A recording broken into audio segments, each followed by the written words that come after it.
एक नाम जो सिर्फ एक जगह नहीं बल्कि एक अनसुलझा रहस्य है। एक ऐसी चोटी जहां आकर विज्ञान और आस्था दोनों की सरहदें धुंधली पड़ जाती हैं। आइए आज इस रहस्य के पन्नों को साथ में पलटते हैं। दुनिया की सबसे ऊंची चोटी ना होने के बावजूद कैलाश पर्वत आज तक अजेय है। इतिहास में जिसने भी कोशिश की नाकाम रहा। लेकिन सबसे बड़ा सवाल तो यही है, आखिर क्यों? शायद इसलिए क्योंकि ये सिर्फ चट्टान और बर्फ का ढेर है ही नहीं, ये एक पहेली है और इसका जवाब किसी के पास नहीं। तो आइए सबसे पहले बात करते हैं इसके सबसे बड़े रहस्य की कि आखिर क्यों कोई इसकी चोटी तक पहुंच नहीं पाया। अजीब बात है ना?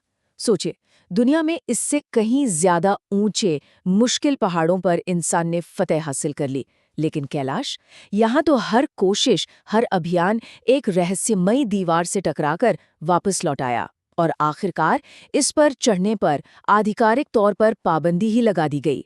तो ये सोचने पर मजबूर करता है ना? क्या ये सिर्फ खराब मौसम है, या मुश्किल चढ़ाई, या फिर क्या ये पर्वत खुद अपनी मर्जी से किसी को ऊपर आने नहीं देता? और बस यहीं से ये कहानी एक बिल्कुल नया मोड़ लेती है। एक ऐसा मोड़ जो हमें इस दुनिया से परे आस्था के एक अलग ही लोक में ले जाता है। सदियों से ग्रंथों में और लोगों के दिलों में ये सिर्फ एक पर्वत नहीं बल्कि खुद भगवान शिव और देवी पार्वती का घर माना गया है। एक ऐसी जगह जहां माना जाता है कि दिव्य ऊर्जा आज भी मौजूद है। और जब ये देवताओं का घर है तो इस पर चढ़ना एक तरह से स्वर्ग में जबरदस्ती घुसने जैसा होगा। एक ऐसी सीमा जिसे कोई लांघना नहीं चाहता। पर रुकिए, कहानी सिर्फ आस्था की नहीं है। कुछ दावे तो ऐसे भी हैं जो विज्ञान और अध्यात्म के बीच की हर रेखा को मिटा देते हैं।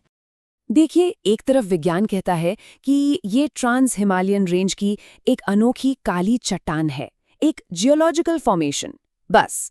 लेकिन दूसरी तरफ है हजारों साल पुरानी मान्यताएं जो इसे एक्सिस मुंडी कहते हैं, यानी वो धरी जो धरती को स्वर्ग से जोड़ती है, ब्रह्मांड का केंद्र। और अब जरा उस दावे के बारे में सोचिए जो शायद सबसे ज्यादा हैरान कर देता है। कहा जाता है कि इस पर्वत के पास वक्त तेजी से भागने लगता है।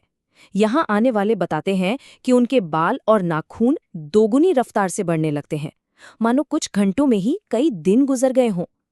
लेकिन ऐसा कैसे हो सकता है? क्या ये मुमकिन है?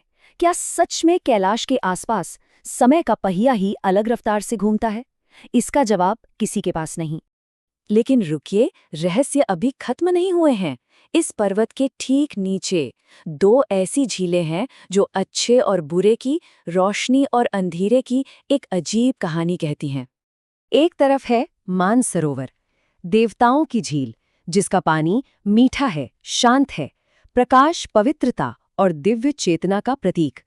और ठीक उसके बगल में राक्षसताल, दानव की झील, जिसका पानी खारा है, तूफानी है, जिसके आसपास कोई पेड़ पौधा तक नहीं उगता, मानो ये अंधकार का जीता जागता सबूत हो। सोचिए जरा, एक ही जगह पर रोशनी और अंधेरा, अच्छाई और बुराई एक साथ। क्या ये सिर्फ एक संयोग है या इसके पीछे कोई गहरा ब्रह्मांडीय संतुलन छिपा है? तो इतनी सारी परतें, इतने सारे सवाल, ऐसा लगता है जैसे हम एक ऐसी भूल भुलैया में हैं जिसका कोई सीधा रास्ता है ही नहीं। देखिए, विज्ञान अपनी जगह सही है। उसे हर सवाल का जवाब सबूतों में चाहिए, तथ्यों में चाहिए। लेकिन आस्था को सबूतों की जरूरत कब होती है? वो तो विश्वास पर टिकी है। और इन दोनों के बीच कैलाश पर्वत खामोशी से खड़ा है, अपने सारे राज अपने सीने में दफन किए हुए।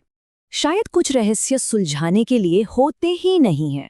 शायद कुछ पहेलियां इसलिए होती हैं ताकि हमें याद रहे कि इस ब्रह्मांड में हमारी समझ से भी बहुत कुछ परे है, और शायद जवाब जानना जरूरी भी नहीं।